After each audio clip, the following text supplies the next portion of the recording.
Hi there. It's been a while. My hair's gotten even longer since the last video.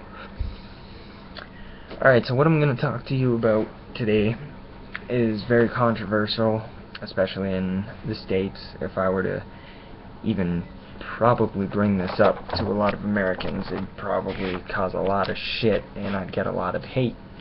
And to be honest, that's kind of what I'm aiming for a little in this video.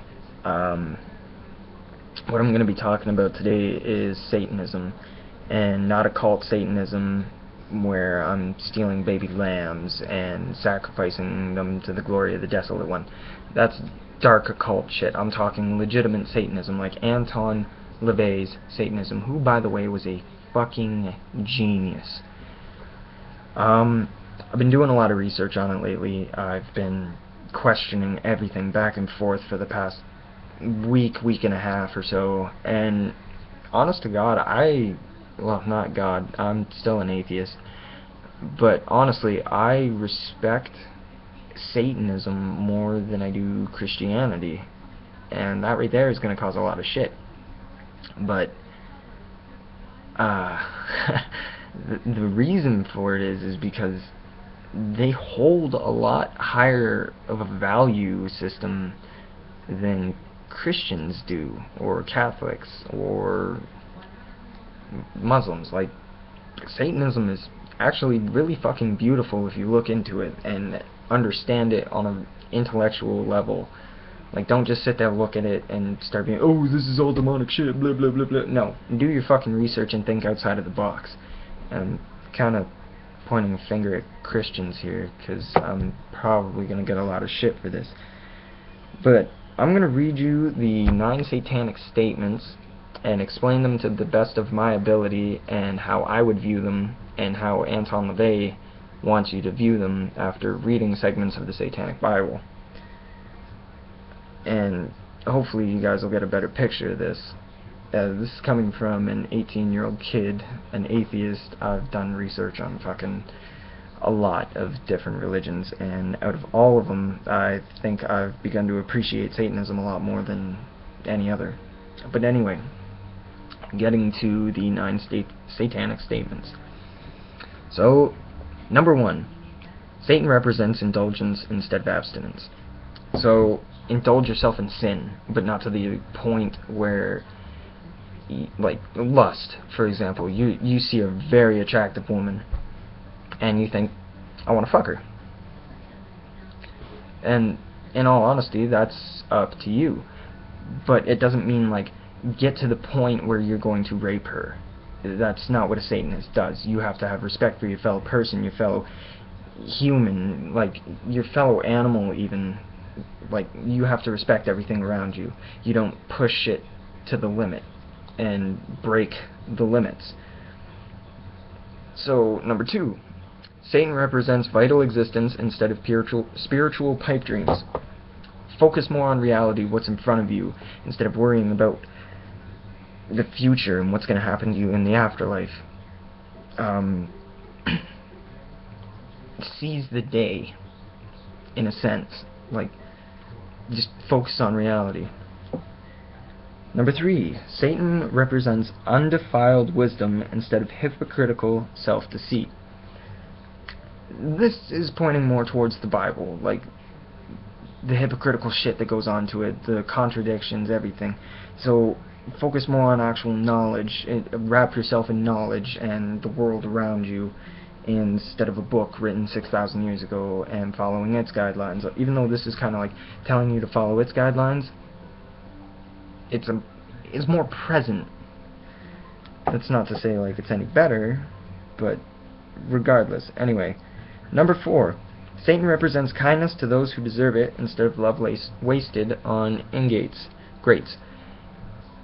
So focus more on the people that are going to care about you, that you care about, and people that could care about you, but don't just throw your love at everybody, or else love is going to mean nothing. You need to focus more on the people who are actually around you constantly and care. Don't waste what's in front of you.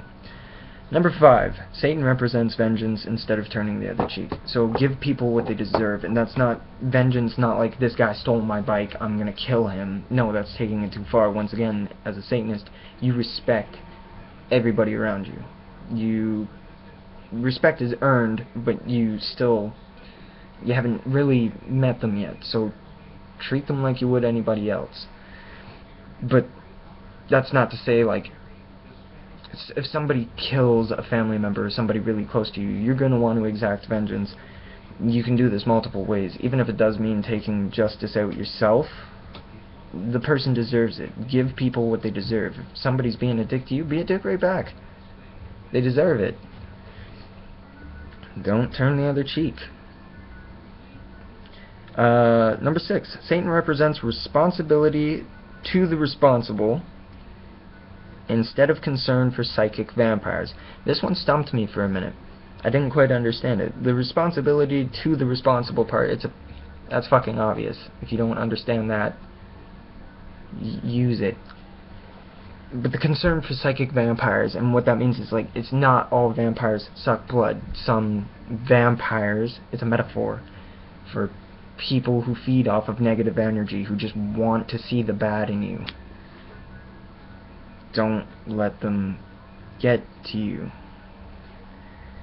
Number 7, Satan represents man as just another animal, sometimes better, more often worse than those that walk on all fours, who, because of his divine spiritual and intellectual development, has become the most vicious animal of them all. And that one's pretty basic as well. Satan represents all of the so-called sins, as they all lead to physical, mental, and emotional gratification, which in all honesty they do. But at the same time, you do still feel a guilty conscience, let's say if you cheat. But at the moment, you feel good. Number 9, Satan has been the best friend of the church has ever had, as he has kept it in business all these years, which is also true. So that's the 9 statements of the Satanic Church. And I want to talk about Anton LaVey for a bit. The man was a fucking genius. Yes, he was a Satanist. The man never did anything bad in his fucking life. He never sacrificed anybody. Yeah, he performed dark rituals and shit like that, but that's being a part of the Satanic Church. Like, if you're a Satanist yourself, you do not have to take part in rituals.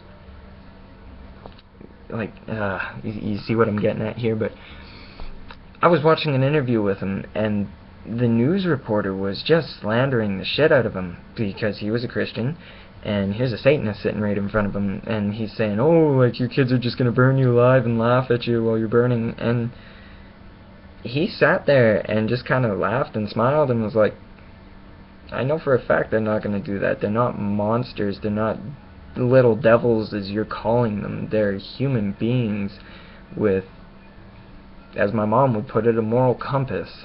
You still have a moral compass as a Satanist. You're just more in tune with yourself, because Satanism, you're your own deity. You're in control of your own fate, your own destiny. You control what happens in your life. And I think that's why I think it's so beautiful, is because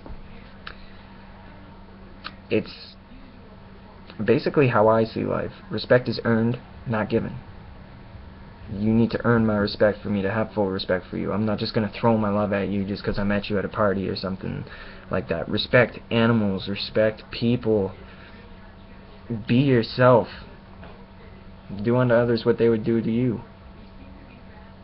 Don't be a pushover, you know? All this coming from a fucking kid. Alright though.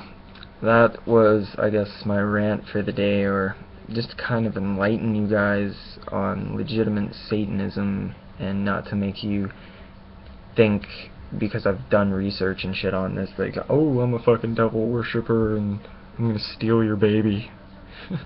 No, I'm not. That's not it at all. If I was any religion, I think I'd push more towards Satanism. But I'm still a heavy atheist, and I believe in scientific reason. But I think my personality-wise, I would be considered a Satanist. Anyways, that's all for today. Deuces.